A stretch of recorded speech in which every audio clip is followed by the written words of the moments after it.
दोस्तों आज की कहानी है बहू तुम जींस पहना करो सूट नहीं।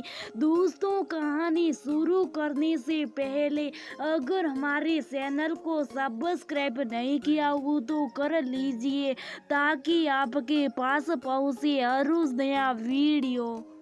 भावना जी ने शीशे में खुद को देखा तो हैरानी रह गई। अभी कर्ली बालों को रंगवाया था, लंबी वाली बनियान जैसी टी शर्ट और होजरी के पजामे में वह कितनी सुंदर लग रही थी, मानो उनकी उम्र 15 साल छोटी हो गई हो। इन कपड़ों में तो उन्हें अपना घुटनों का दर्द भी कम ही हो गया लगता था। भावना जी के 4 बच्चे थे और सारों की शादियां हो चुकी थी। उनकी नाती पोते भी अब जवानी की कंगार पर ही थी, क्योंकि उनकी शादी जल्दी हो गई थी। अंत बच्चे भी जल्दी हो गए और बच्चों की शादियों भी उन्होंने जल्दी कर दी थी। अभी उनकी खुद की उम्र 60 वर्ष की होगी, लेकिन बहुओं के घर संभालने के कारण उनको खुद अधिक काम भी ना था। पति अक्सर अपनी दुकान में व्यस्त रहते थे।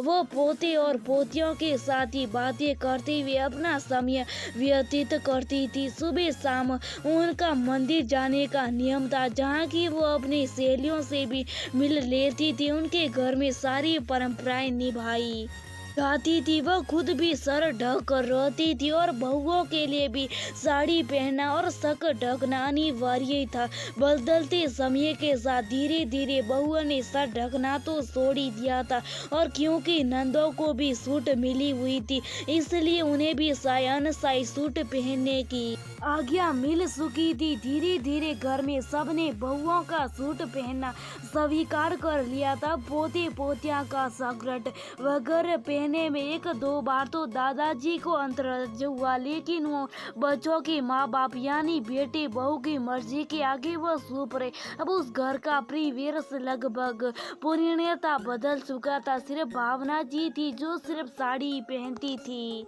भावना जी के घुटनों का दर्द बढ़ता ही जा रहा था। दोनों बहुओं ने भी अब जुबा और जिम में जाना शुरू कर दिया था। छुट्टियों में पोतियों ने भी डांस क्लास ज्वाइन कर रखी थी। उनकी डांस स्कूल में एक योगा टीचर भी उसी समय योगा भी सिखाती थी।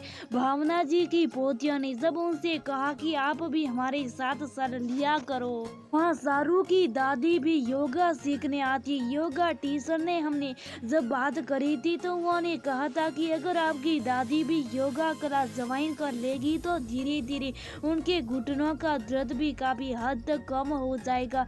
पोतियों की जिद करने पर भावना जी ने सोचा चलो योगा के बहाने पोतियों के साथ चली जाऊंगी और इस तरह से भी डांस क्लास में अकेली नहीं जाएगी। कमो बे शायद बेटे और बहू के मन में भी यही विचार आया। उन्होंने भी भावना जी को योगा की क्लास में जाने के लिए कहा।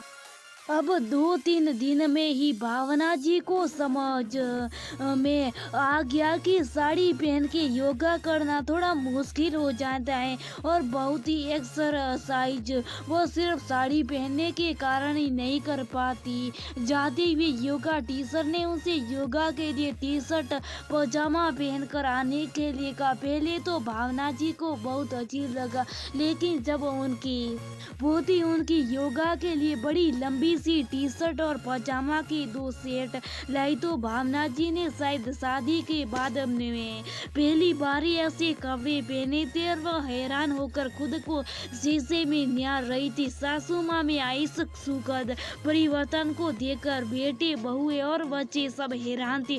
बाबूजी ने भी मुस्कुराहट भावना जी की और देखा और बच्चों के सामने बिना कुछ कहे दुकान के लिए चले गए थे। भावना जी भी मुस्कुरा रही थी, शायद आंखों ही आंखों में बाबूजी के चेहरे पर प्रशंसा के भाव भावना जी ने पढ़ लिए थे। आज योगा क्लास से आने के बाद भावना जी बच्चों से कह रही थी कि इस तरह ड्रेस पहनने से बहुत आराम से और बहुत आत्मविश्वास से हम योगा कर पाए। ऐसा करो बच्चों, तुम्हारी मम्मी भी जब जिम में जाती हैं सूट पहनकर जाती है। मैंने वहाँ पर देखा तो कि जिम में जाने वाली सारी लड़कियों टी शर्ट और पैंट पहनकर बड़ी सुस्त लग रही थी। अपनी मम्मियाँ के लिए भी वैसी अच्छी सी ड्रेस लेना। उनकी दोनों बहुएं भी खिलखिला कर हंस पड़ी।